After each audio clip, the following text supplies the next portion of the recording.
میرے پیارے آقا صلی اللہ تعالی علیہ وسلم کے پیارے دیوانوں، سب سے پہلے میں یہ سمجھانا چاہوں گا کہ ہمارا معاشرہ بگڑ کیسے رہا ہے۔ یاد رکھیں، قوت فکر و عمل پہلے فنا ہوتی ہے، تب کسی قوم کی شوکت کو زوال آتا ہے۔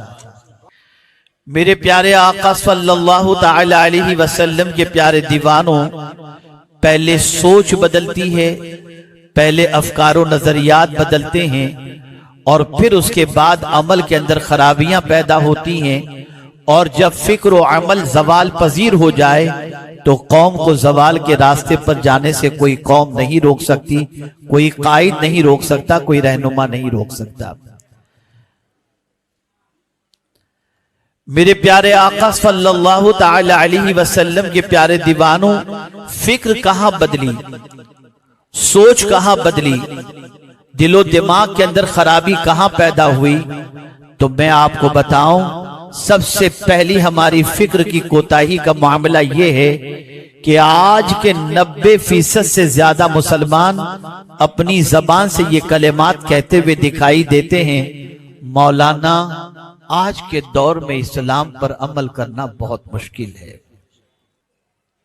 ذہن اتنا بودا ہو چکا، فکر اتنی بودی ہو چکی کہ اللہ کی کتاب پر ایمان لانے والا بندہ اور مسلمان کہلانے والا بندہ خود اسلام اور قرآن کے بارے میں اب یہ کہتا ہوا دکھائی دیتا ہے: اب اس کتاب پر عمل کرنا ڈیفیکلٹ، اب قرآن کی گائیڈ لائن کو فالو کرنا ڈیفیکلٹ، اسلام کے راستے پر چلنا ڈیفیکلٹ۔ جب آپ ذہنی طور پر اپنے آپ کو اس لیے تیار کر چکے ہیں کہ قرآن ایسی کتاب ہے جس پر آج کے دور میں عمل نہیں کیا جا سکتا، اسلام ایسا دین ہے جس پر آج کے دور میں عمل کرنا مشکل ہے، تو آپ مجھے بتائیے، آپ کس قرآن کی طرف لوگوں کو بلائیں گے؟ کس قرآن کی آیت کو عملی جامہ پہنانے کے لیے تیار ہوں گے؟ کس اسلام کی طرف آپ چلنے کے لیے تیار ہوں گے؟ میرے پیارے آقا صلی اللہ تعالی علیہ وسلم کے پیارے دیوانوں، اس فکر کو بنانے کے سلسلے میں، اس سوچ کو بنانے کے سلسلے میں پوری دنیا کی طاقتیں لگی ہوئی ہیں کہ مسلمان خود بنفس نفیس اس چیز کی طرف آمادہ ہو جائے کہ اب اسلام ایسا دین ہے معاذ اللہ جس پر عمل کر کے دنیا میں ترقی حاصل نہیں کی جا سکتی۔ یہ ماحول بن چکا، یہ سوچ بن چکی، ہر آزادی میں رکاوٹ۔ معاذ اللہ دنیا کا مسلمان یہ کہہ رہا ہے، اسلام ہی نظر آ رہا ہے: یہ مت کھاؤ، یہ مت پیو، ایسے کپڑے مت پہنو۔ میں آپ کے سامنے عرض کرنا چاہوں گا، آپ مجھے بتائیے، اسلام سے بہتر دین کون سا ہو سکتا ہے؟ اسلام آج کے دور کی ہر پریشانی کا سولوشن ہی نہیں بلکہ قیامت تک کے ہر پرابلمز کا سولوشن بن کر اللہ عز و جل نے ہمیں عطا فرمایا۔ اسلام اللہ کا قانون ہے، اللہ کا دین ہے، اللہ کا بنایا ہوا نظام ہے۔ اللہ عز و جل نے اس دین کو ہمارے لیے پسند کیا۔ رضیت لکم الاسلام دینا، یہ کہہ کر رب قدیر نے واضح فرما دیا: میرے بندے، میں نے تیرے لیے جو چیز پسند کی ہے وہ دین اسلام ہے۔ آپ اندازہ لگائیں، جس دین کو اللہ نے ہمارے لیے پسند کیا، اسی دین پر آج کا چلنے والا مسلمان، آج کا مسلمان چلنے کے لیے تیار نہیں۔ نتیجتاً جب سوچ یہ بن گئی، سچویشن یہ بن گئی، فکر یہ بن گئی کہ قانون الہی اور قانون رسول صلی اللہ علیہ وسلم پر عمل کرنا دشوار ہے، تو اب ہزارہ آیتیں پیش کی جائیں، ہزارہ احادیث پیش کی جائیں، بندہ سنتا ضرور ہے، وقتی طور پر محسوس تو کرتا ہے، لیکن فکر آواز دیتی ہے: مولانا بہت ڈیفیکلٹ ہے، آج کے دور میں بہت ڈیفیکلٹ ہے۔ اس سوچ سے باہر نکلیے، اس فکر سے باہر نکلیے۔ اللہ کا کوئی قانون ایسا نہیں جو بندے کے لیے ڈیفیکلٹ ہو۔ آئیے میں رسول اعظم صلی اللہ علیہ وسلم کے واسطے سے ملنے والے قرآن کی روشنی کے اندر آپ کو سمجھانے کی کوشش کروں۔ مجھے بتائیے، روزہ اللہ عز و جل نے فرض فرمایا، ارشاد فرمایا: یا ایھا الذین آمنوا کتب علیکم علیکم الصیام کما کتب علی الذین من قبلکم لعلکم تتقون، پرہیزگار بنانے کے لیے اللہ نے روزے کو فرض فرمائے۔ لیکن آپ دیکھیں ایک بندہ مسافر ہے، مثال کے طور پر ہندوستان سے کوئی امریکہ جانا چاہے، صبح 5 بجے کی فلائٹ میں بیٹھے اور بیٹھنے کے بعد جب 15 گھنٹے یا 18 گھنٹے کا سفر طے کر کے جب امریکہ کی سرزمین پر اس کا فلائٹ لینڈ ہوگا، اس وقت 18 گھنٹے کے بعد بھی وہاں پر دن ہی ہوگا۔ اب ظاہر سی بات ہے ایک بندہ اتنا لمبا سفر طے کر کے آیا اور آنے کے بعد ابھی دن ہی موجود ہے، وہ روزہ کس طریقے سے رکھ سکے گا، کس طریقے سے برداشت کر سکے گا؟ اگر اس سچویشن کے اندر وہ روزہ چھوڑ دیتا ہے تو گناہ میں گرفتار ہوگا۔ اسی طریقے سے ایک انسان مرض کے اندر گرفتار ہے، شوگر کا پیشنٹ ہے، اسی طریقے سے بہت ساری بیماریاں اس کو لگی ہوئی ہیں، ضعف ہے، ناتوانی ہے، اب اللہ نے تو روزہ فرض فرما دیا، بندہ ایسی سچویشن کے اندر روزہ رکھے گا تو اس کی زندگی جو ہے وہ خطرے سے قریب ہو جائے گی، جان جانے کا معاملہ ہوگا۔ تو میرے کریم نے اپنا دین سخت ہم پر نازل نہیں فرمایا بلکہ ارشاد فرمایا فمن کان منکم مریضا او علی سفر فعدۃ من ایام اخر، اگر تم مریض ہو یا مسافر ہو تو گنتی کے دن بعد میں پورے کر لینا، تمہیں اس حالت کے اندر روزہ تمہارے لیے چھوڑنے کی اجازت دی جاتی ہے۔ اور اس کے بعد اللہ کے اس ارشاد نے انسانوں کو ذہن دیا، یرید اللہ بکم اليسر ولا یرید بکم العسر، اللہ تمہارے لیے آسانی چاہتا ہے، تکلیف نہیں چاہتا۔ پتہ چلا اللہ کی کتاب آسانی دے رہی ہے، اللہ کے قانون میں آسانیاں موجود ہیں، اللہ کے قانون کے اندر فلیکسیبلٹی موجود ہے۔ یہ دین ایسا نہیں جو ناقابل عمل ہو، بلکہ میں آپ کو یقین کے ساتھ کہتا ہوں جو اس قرآن کو فالو کرتا ہے، جو رسول اعظم کے ارشادات کو فالو کرتا ہے، سب سے پہلے اللہ اس کی زندگی کو سکون سے بھر دیا کرتا ہے اور اس کے دل کو اطمینان کی دولت سے مالا مال کر دیتا ہے۔ آئیے سمجھاتا ہوا چلوں، فحاشی آج کے دور کا سب سے بڑا مسئلہ ہے، عریانیت آج کے دور کا سب سے بڑا مسئلہ ہے۔ فحاشی اتنی عام کی جا رہی ہے جس کی کوئی انتہا نہیں۔ آئیے میں آپ کو بتاؤں، قرآن مقدس میں رب قدیر جل جلالہ نے فرمایا یا ایھا الذین آمنو، اے ایمان والو، قربان جائیے خطاب پر۔ یہ ایمان والوں کا خطاب کیوں فرمایا جا رہا ہے؟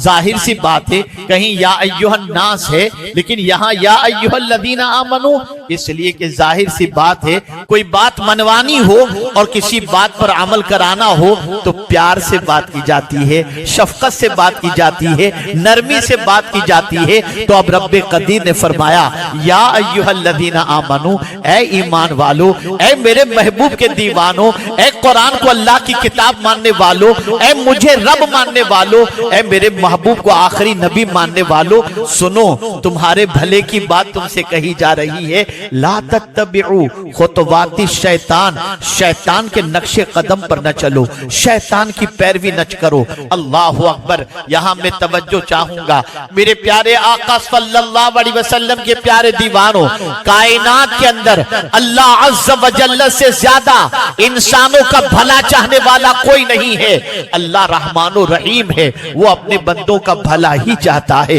اپنے بندوں کے لیے بھلائی کے فیصلے فرماتا ہے۔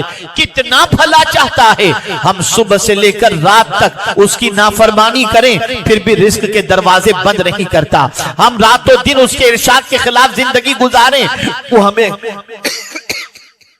زندگی سے محروم نہیں رکھتا۔ آپ اندازہ لگائیں، صبح اٹھتے ہیں اس کی نافرمانی کے ساتھ، رات سوتے ہیں اس کی نافرمانی کے ساتھ، لیکن رزق کے دروازے بند نہیں کرتا۔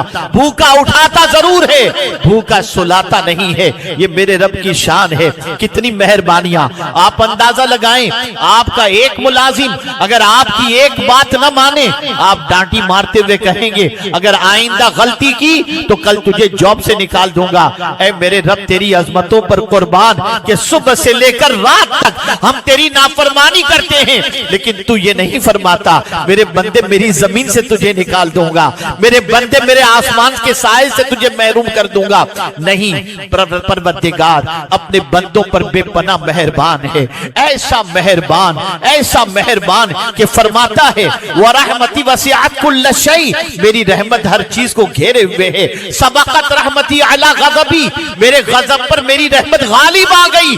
آپ اندازہ لگائیں وہ رحمان و رحیم، وہ پالنہار حقیقی، وہ معبود برحق، وہ ہمیں ارشاد فرما رہا ہے لا تتبعوا خطوات الشیطان، شیطان کے نقش قدم پر نہ چلو، شیطان کی پیروی نہ کرو۔ آپ اندازہ تو لگائیں جس چیز کے بارے میں رب فرما رہا ہے، ظاہر سی بات ہے شیطان کی پیروی کرنے کی بنیاد پر ہماری دنیا بھی تباہ ہو جائے گی، ہماری آخرت بھی تباہ ہو جائے گی۔ تبھی تو مولا فرماتا ہے وہ ہمارا خیر خواہ ہے، وہ ہمارا بھلا چاہنے والا ہے۔ اب پروردگار نے آگے ارشاد فرمایا تمہیں کیوں کہا جا رہا ہے کہ شیطان کے پیچھے پیچھے مت چلو، شیطان کے نقش قدم پر نہ چلو؟ تو قرآن کہتا ہے وَمَن يَتَّبِعْ خُطُوَاتِ الشَّيْطَانِ، جو شیطان کے پیچھے پیچھے چلے گا تو شیطان کیا کرے گا؟ فَإِنَّهُ يَأْمُرُ بِالْفَحْشَاءِ وَالْمُنکَرِ، کہ بے شک وہ تمہیں فحاشی کا حکم دے گا، وہ تمہیں برائی کا حکم دے گا۔ پتہ چلا شیطان مسجد کی طرف لے کر نہیں جاتا، شیطان نیکی کی طرف لے کر نہیں جاتا، شیطان قرآن کی طرف لے کر نہیں جاتا، شیطان رحمان کی طرف لے کر نہیں جاتا، شیطان مسجد کی طرف لے کر نہیں جاتا، شیطان ہمیشہ بے حیائی کی طرف لے کر جاتا ہے اور بے حیائی کا حکم دیتا ہے۔ میرے پیارے آقا صلی اللہ تعالی علیہ وسلم کے پیارے دیوانوں، آپ اندازہ لگائیں شیطان بے حیائی کا حکم دیتا ہے، برائی کا حکم دیتا ہے۔ ایک سوال میں آپ سے پوچھنا چاہوں گا مسلمانوں، مجھے بتاؤ جو رب روزی دے رہا ہے، جو رب نے زندگی عطا فرمائی، جو رب پال رہا ہے، جو رب ہمیں آسمان و زمین سے استفادے کا موقع عطا فرما رہا ہے، نادانوں اس کی آواز تو لبیک، اس کی آواز پر تو لبیک کہنے کے لیے تیار نہیں، لیکن شیطان جس برائی کا حکم دیتا ہے تم اس کی بات ماننے کے لیے تیار، جس کے بارے میں قرآن کہتا ہے ان الشیطان للانسان عدو مبین، شیطان انسان کا کھلا ہوا دشمن ہے۔ تم اپنے دشمن کی بات مان رہے ہو اور اپنے پروردگار کی بات نہیں مان رہے۔ شیطان تمہیں برائی کا حکم دیتا ہے، تم برائی کی طرف جا رہے ہو۔ شیطان بے حیائی کی حکم دیتا ہے، تم بے حیائی کی طرف جا رہے ہو۔ قرآن کہتا ہے الشیطان یعدکم الفقر ویأمرکم بالفحشاء، اور رب کس طرف بلاتا ہے؟ واللہ یعدکم مغفرہ، اللہ تمہیں مغفرت کی طرف بلاتا ہے، بخشش کی طرف بلاتا ہے، اور شیطان بے حیائی کی طرف بلاتا ہے۔ بے حیائی عام ہو چکی، بے حیائی پھیل چکی، بے حیائی کے دلدل کے اندر آج کا معاشرہ ڈوبتا جا رہا ہے۔ آج فحاشی اتنی عام ہو چکی ہے کہ العیاذ باللہ قرآن مقدس میں رب نے فرمایا وَلَا تَقْرَبُوا الْفَوَاحِشَ وَلَا تَقْرَبُوا الْفَوَاحِشَ مَا ظَهَرَ مِنْهَا وَمَا بَطَنَ، قرآن مقدس میں اللہ عز و جل نے وَلَا تَقْرَبُوا الْفَوَاحِشَ فرمایا کہ تم جو ہے فحاشی کے قریب بھی مت جاؤ۔ آئیے میں آپ کو بتاؤں یہ فحاشی ہے کیا؟ آنکھوں کی بھی فحاشی ہے، نگاہوں کی بھی فحاشی ہے، زبان کی بھی فحاشی ہے، پیروں کی بھی فحاشی ہے، کانوں کی بھی فحاشی ہے۔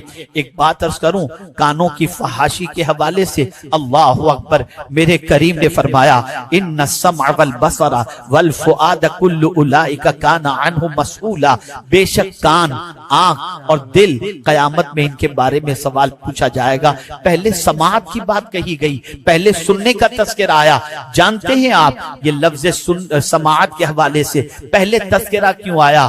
آپ اس سے اندازہ لگائیں، ایک غریب کے گھر، ایک امیر کے گھر، ایک پرہیزگار کے گھر، ایک نافرمان کے گھر، یہ سارے مسلمان چاہے وہ اللہ کے نافرمان ہوں، چاہے کروڑپتی ہوں، چاہے چاہے فرما بردار ہوں، لیکن ان کے گھر جب بچہ پیدا ہوتا ہے تو ایک فکر غریب ماں باپ کو بھی اور ایک فکر بے نمازی ماں باپ کو بھی اگر کسی چیز کی ہوتی ہے تو وہ یہی ہوتی ہے، جلدی سے کسی مولانا کو بلائیے، مؤذن کو بلائیے تاکہ میرے بچے کے کان میں اذان کہہ لے۔ اللہ اکبر! جو اذان پر لبیک کہنے والا نہیں تھا اسے بھی فکر ہے تو ایک بات کی کہ میرے بیٹے کے کان میں سب سے پہلے اذان کی آواز پہنچ جائے۔ پتا چلا ایک بندہ اس کے گھر، ایک مسلمان جس کے گھر بچہ پیدا ہوتا ہے وہ چاہتا ہے کہ اس کے کانوں میں سب سے پہلے آواز پہنچے تو اللہ کی کبریائی کی آواز پہنچے، اللہ اکبر کی آواز پہنچے۔ اب آئیے میں آپ کو بتاؤں، اللہ اکبر کی آواز پہنچانے کی وجہ یہ ہے تاکہ بندہ محسوس کر سکے کہ میں اس گھر میں جنم لے چکا ہوں جس گھر کے اندر اللہ کی کبریائی کا اقرار ہوتا ہے۔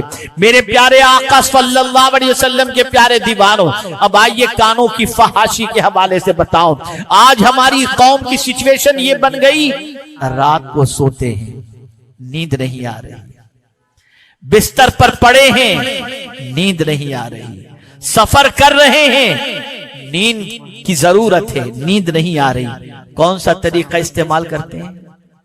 فوراً ایئر فون نکالے یا ایئرپورٹ نکالے، کانوں میں لگا دیا انہوں نے، گانے اسٹارٹ کر دیے، اور جیسے ہی اسٹارٹ کیے گانوں کی آواز کانوں میں آنے لگی اور گانے سنتے سنتے سنتے بندہ سو گیا۔ گانے سنتے سنتے بندے کی آنکھ لگ گئی۔ آج بہت سارے مرد و خواتین اسی چیز کے عادی بن چکے ہیں کہ رات کو سونے سے پہلے اگر نیند نہیں آتی تو ایئرپورٹ لگا دیتے ہیں، ایئر فون لگا لیتے ہیں، گانا سننا شروع کرتے ہیں، سو جاتے ہیں۔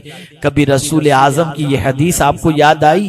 آقا کریم صلی اللہ علیہ وسلم فرماتے ہیں النوم اخو الموت، نیند جو ہے وہ موت کی بھائی یا بہن ہے۔ آپ اندازہ لگائیں، یعنی آدمی نیند میں گیا، سویا، گویا وہ موت کی طرف بڑھ رہا ہے۔ اللہ کے رسول صلی اللہ علیہ وسلم اس طرح سے ارشاد فرما رہے ہیں۔ اب میں پوچھنا چاہتا ہوں، اگر گانا سنتے سنتے سوئے اور موت واقع ہو گئی تو کیا ہوگا بتاؤ؟ یہ کانوں کی فحاشی ہے۔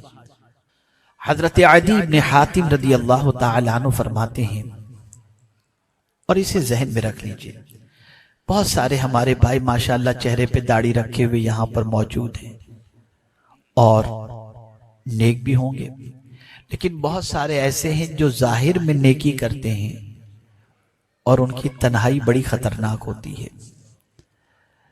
نہیں معلوم وہ تنہائی میں کیا کرتے ہیں۔ آپ جانتے ہیں حضرت عدی بن حاتم رضی اللہ تعالیٰ عنہ سے روایت ہے، آقا کریم صلی اللہ علیہ وسلم ارشاد فرماتے ہیں کہ کل بروز قیامت ان بندوں کو جو لوگوں کے سامنے جب ہوں گے تو نیکی کرتے ہوں گے، پرہیزگار بنتے ہوں گے، اور تنہائی میں جانے کے بعد اکیلے میں برائیوں کے دلدل میں ڈوبے ہوئے ہوں گے۔ قیامت کے دن اللہ عز و جل ان بندوں کو ارشاد فرمائے گا کہ لے جاؤ ان بندوں کو جنت کی طرف، ان بندوں کو جنت کی طرف لے جایا جائے گا۔ جب وہ جنت کے قریب پہنچیں گے نا اور جنت کا نظارہ باہر سے دیکھیں گے تو سوچیں گے یہ جنت ہمارے لیے ہے۔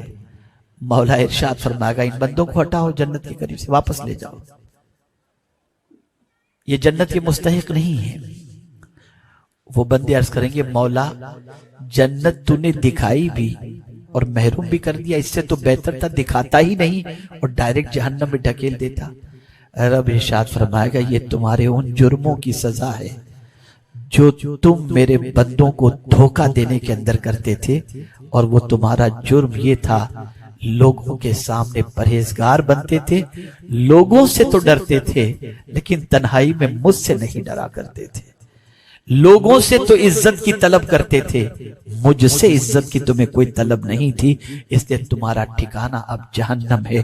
یاد رکھو تنہائی میں کوئی بھی گناہ ایسا نہیں جو اللہ سے چھپا ہوا ہو، اللہ ظاہری گناہ کو بھی جانتا ہے، باطنی گناہ کو بھی جانتا ہے. اور یاد رکھیں یہ تنہائی میں کیے جانے والے گناہ، جو آدمی اس میں گرفتار ہو جاتا ہے اس گناہ کی سزا بہت سخت ترین ہے. اسی لیے آقا کریم صلی اللہ تعالی علیہ وسلم نے فحاشی سے بچنے کا حکم عطا فرمایا اور ارشاد فرمایا قیامت اس وقت تک نہیں قائم ہوگی جب تک کہ بے حیائی پھیل نہ جائے. آج ہم دیکھ رہے ہیں بے حیائیاں پھیل رہی. میں جس جگہ پر اس وقت تقریر کر رہا ہوں قرب و جوار میں میری بہنیں بھی رہ رہی ہیں، خواتین اسلام بھی رہ رہی ہوں گی. یاد رکھیں ان عورتوں کو سرکار نے جہنم میں دیکھا جو لباس پہننے کے باوجود بھی ننگی نظر آتی ہیں. اللہ اکبر. آج آپ دیکھیں جن عورتوں کے دل میں یہ خواہش ہو کہ میری طرف لوگوں کی نگاہیں ہوں، مائل کرنے والی، مائل ہونے والی اور میلان کی طرف دعوت دینے والے لباس پہننے والی عورتوں کو اللہ تعالیٰ جہنم کے اندر ڈھکیل دے گا. بس ایک آخری بات عرض کر دوں، اس لیے کہ میں محسوس کر رہا ہوں کہ شاید وقت سے تجاوز شاید معاملہ ہو چکا ہے. بس ایک آخری بات میری ذہن کے اندر محفوظ کر لو اور وہ یہ ہے، جب آدمی، یاد رکھیے گا کہیں نوٹ کر سکتے ہو تو نوٹ کر لیجئے گا، جب آدمی برائی کرتا ہے، گناہ کرتا ہے، چاہے وہ کھل کر کرے یا چھپ کر کرے، سب سے پہلے خود کی نظر سے گر جاتا ہے. سب سے پہلے خود کی نظر سے گرتا ہے اور پھر خدا کی نظر سے گر جاتا ہے. کبھی بھی ایسا نہیں ہو سکتا کہ ہم دنیا کے سامنے پارسا بن کر کے ہوں اور اکیلے میں پاپ کرنے کے بعد اس پاپ کی وجہ سے ہماری طبیعت میں بے چینی نہ ہو.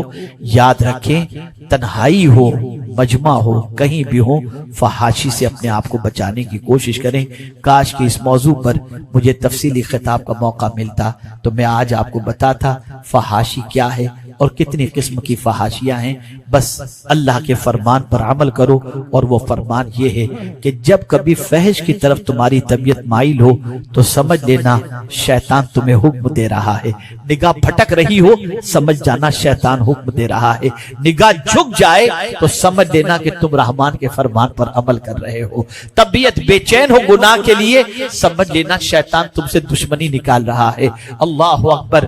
میرے کریم کو بھی اپنے بندوں سے کتنی محبت ہے اور اپنے ان بندوں سے کتنا پیار ہے اور ان بندوں کے بارے میں شیطان بھی کتنا ڈرتا ہے. کہتا ہے قال فبعزتک لاغوینہم اجمعین الا عبادک منہم المخلصین. تیری عزت کی قسم پروردگار میں تیرے سارے بندوں کو گمراہ کر کے رکھوں گا، ہاں مگر وہ جن بندوں کو تو نے چن لیا ہے ان کو گمراہ نہیں کر سکوں گا. آپ اندازہ لگائیں اولیاء کے سلسلے میں ہزارہ کاوشیں ہوتی رہیں لیکن ان کے قدم ڈگمگائے نہیں، اس لیے کہ وہ مخلص بندے تھے، اللہ کے برگزیدہ بندے تھے. اے رسول اعظم صلی اللہ علیہ وسلم کے دیوانوں، فحاشی آج کا بہت بڑا مسئلہ ہے. لباس پورا پہننا چاہیے. عورتوں کو لباس کے اندر اس چیز کا خیال رکھنا چاہیے کہ جسم ان کا جو ہے وہ چھلکتا نہ دکھائی دے. ایسے لباس پہنو جس سے سامنے والا بھی نگاہوں کو جھکا لے. با حیا بنو، با کردار بنو، با پردہ بنو تاکہ تمہارے کردار کی وجہ سے معاشرے کے اندر برائیاں نہ پھیلیں، بد کرداریاں نہ پھیلیں. یاد رکھیں میرے پیارے آقا صلی اللہ علیہ وسلم کے پیارے دیوانوں، کبھی آپ سوچتے ہوں گے نوافل کی اتنی فضیلت ہے، نیکیوں کی اتنی فضیلت ہے، لیکن خدا کی قسم جب گناہ سے بچنے کی بات آتی ہے اس کی فضیلتیں اگر احادیث کے اندر آپ سنیں تو آپ کی عقل دنگ رہ جائے گی. اللہ اکبر. پیغمبر رحمت صلی اللہ علیہ وسلم ارشاد فرماتے ہیں اگر کسی عورت نے کسی مرد کو برائی کی طرف دعوت دی، رسول اعظم صلی اللہ علیہ وسلم فرماتے ہیں اور وہ مرد اللہ کے ڈر سے اس عورت کی طرف برائی کرنے سے بچ گیا، رک گیا، آقا کریم صلی اللہ علیہ وسلم فرماتے ہیں پروردگار کل بروز قیامت اسے عرش کے سائے میں جگہ عطا فرمائے گا. عرش کے سائے میں. اسی طریقے سے آقا کریم صلی اللہ علیہ وسلم نے فرمایا کوئی شخص گناہ پر قادر ہے، قادر ہے سے مطلب پیسہ بھی ہے، طاقت بھی ہے، کوئی دیکھنے والا بھی نہیں، اور گناہ کی چیز بھی موجود ہے، اور وہ اس وقت گناہ کر سکتا ہے، گناہ پر پورا قادر ہے، کنٹرول ہے، کوئی دیکھنے والا نہیں، نفس بھی ورغلا رہا ہے، لیکن اس کے باوجود اس کے دل میں اللہ کا خوف پیدا ہو جاتا ہے، کوئی نہیں دیکھ رہا، مولا تو دیکھ رہا ہے، مجھے اس کا جواب دینا ہے، اور وہ اس گناہ سے رک جاتا ہے۔ آقا کریم صلی اللہ علیہ وسلم فرماتے ہیں اللہ تعالی اس کو اس گناہ سے بچنے کے عوض کے اندر اتنی بہترین چیز اسے دنیا میں عطا کر دے گا جس سے وہ راضی ہو جائے گا۔ ایک مقام پر پیغمبر رحمت صلی اللہ علیہ وسلم نے ارشاد فرمایا جو شخص خوف خدا کی بنیاد پر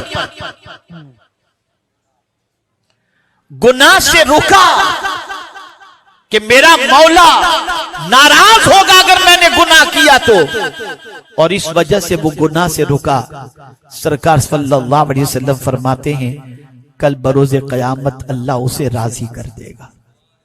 آپ اندازہ لگائیں میرے پیارے آقا صلی اللہ تعالی علیہ وسلم کے پیارے دیوانوں، ان گناہوں میں گرفتار ہو کر انسان تباہ ہو رہا ہے، برباد ہو رہا ہے۔